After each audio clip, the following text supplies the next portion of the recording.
পৃথিবী যখন জুলুম, অন্যায় এবং ফিতনায় ভরে উঠবে, যখন চারদিকে ছড়িয়ে পড়বে অশান্তি, বিভক্তি ও রক্তপাত, তখন একজন ন্যায়পরায়ণ নেতার অপেক্ষায় থাকবে মুসলিম পুরো বিশ্ব।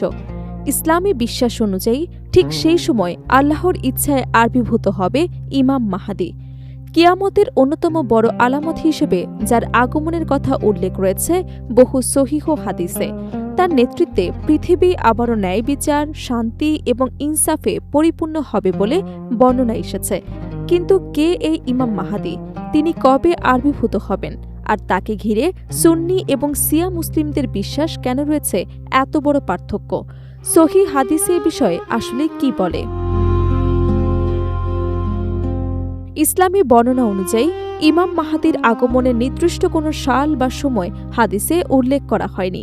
তবে তার আগমনের আগে পৃথিবীতে কিছু বিশেষ আলামত প্রকাশ পাবে বলে বর্ণনা এসেছে। চারদিকে জুলুম, অত্যাচার বৃদ্ধি, যুদ্ধ এবং রক্তপাত বেড়ে যাবে, মুসলিম উম্মাহর মধ্যে বিভক্তি দেখা যাবে এবং মানুষ একজন ন্যায়পরায়ণ নেতার অপেক্ষায় থাকবে। এমন পরিস্থিতিতেই আল্লাহর ইচ্ছায় ইমাম মাহদীর আবির্ভাব ঘটবে।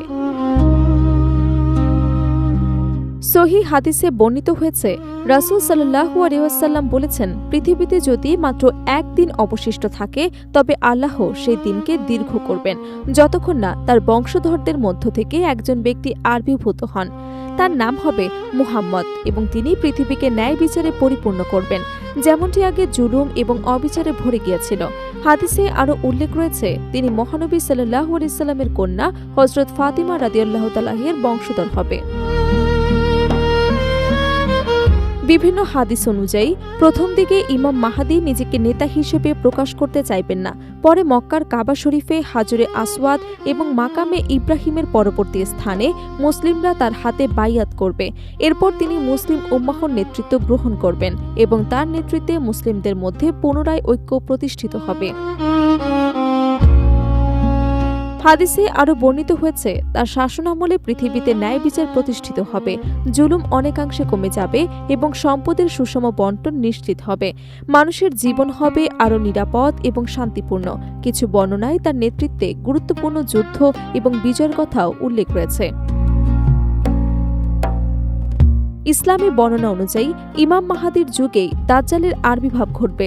দাজ্জাল নিজেকে উপাস্য হিসেবে দাবি করে মানুষকে বিভ্রান্ত করার চেষ্টা করবে। তখন মুসলিমরা তার বিরুদ্ধে প্রতিরোধ করে তুলবে। ঠিক সেই সময় আল্লাহ হযরত ঈসা আলাইহিস সালামকে পৃথিবীতে অবতরণ করার নির্দেশ দেবেন। সহিহ হাদিসে উল্লেখ রয়েছে, হযরত ঈসা আলাইহিস সালাম সিরিয়ার দামেস্কের পূর্বাঞ্চলে অবতরণ করবেন। সেই সময় মুসলিমরা ফজরের নামাজের জন্য প্রস্তুত থাকবে। ইমাম মাহদী তাকে ইমামতি করার অনুরোধ জানালেও তিনি তা গ্রহণ করবেন না, বরং ইমাম মাহদীর পেছনে নামাজ আদায় করবেন। এরপর তারা মুসলিম বাহিনীর নেতৃত্ব দেবেন এবং শেষ পর্যন্ত দাজ্জালকে পরাজিত করা হবে।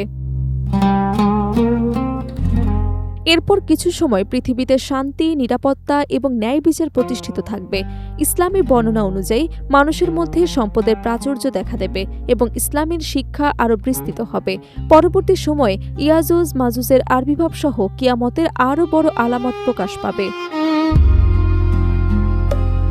তবে বর্তমান সময়ে সবচেয়ে আলোচিত প্রশ্নগুলোর একটি হল, ইমাম মাহদীকে নিয়ে সুন্নি এবং শিয়া মুসলিমদের বিশ্বাসে কেন এত পার্থক্য? দ্বাদশ ইমাম ভিত্তিক শিয়া মতবাদ অনুযায়ী ইমাম মাহদী হচ্ছেন তাদের দ্বাদশ ইমাম মুহাম্মদ আল মাহদী। তাদের বিশ্বাস তিনি নবম দশকে জন্মগ্রহণ করেছেন এবং আল্লাহর ইচ্ছায় দীর্ঘ গায়বতে রয়েছেন। শেষ যুগে তিনি পুনরায় প্রকাশ্যে আবির্ভূত হয়ে বিশ্বের ন্যায় বিচার প্রতিষ্ঠিত করবেন। ইরানের রাষ্ট্রধর্মেও এই বিশ্বাস গুরুত্বপূর্ণ স্থান দখল করে আছে। অন্যদিকে সুন্নি আকিদা অনুযায়ী ইমাম মাহদী এখনও আবির্ভূত হননি। তিনি কিয়ামতের পূর্বে জন্মগ্রহণ করবেন এবং মহানবী সাল্লাল্লাহু আলাইহি সাল্লামের বংশধর ও হযরত ফাতিমা রাদিয়াল্লাহু তাআলার সন্তানদের মধ্য থেকেই হবেন। তবে তিনি বর্তমানে গায়রতে রয়েছেন এমন বিশ্বাস সুন্নি আকিদার অংশ নন।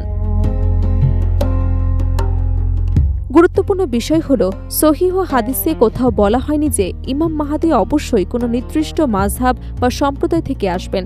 হাদিসে তার বংশপরিচয়, চরিত্র, নেতৃত্ব এবং দায়িত্বের কথা উল্লেখ রয়েছে, কিন্তু তাকে শিয়া বা সুন্নি পরিচয়ে সীমাবদ্ধ করা হয়নি। তাই ইসলামী উৎসগুলোর আলোকে ইমাম মাহদীকে শেষ যুগে আগত একজন ন্যায়পরায়ণ নেতা হিসেবে উপস্থাপন করাই অধিক সামঞ্জস্যপূর্ণ বলে ইসলামী গবেষকদের একটি অংশ মত প্রকাশ করেছেন।